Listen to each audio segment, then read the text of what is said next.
В официальном сервисном центре Deutsche Mechanica мастера чего-то ожидают, а наш электронщик выполняет ремонт силовой платы управления стиральной машины.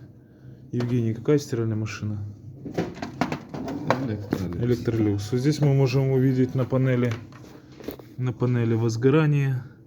Когда плата бахнула, здесь вот такие вот черные почернения. Сейчас мастер-электронщик выполнит диагностику и восстановление силовой платы, перепаяет все необходимые элементы, после чего плата будет проверена на стенде.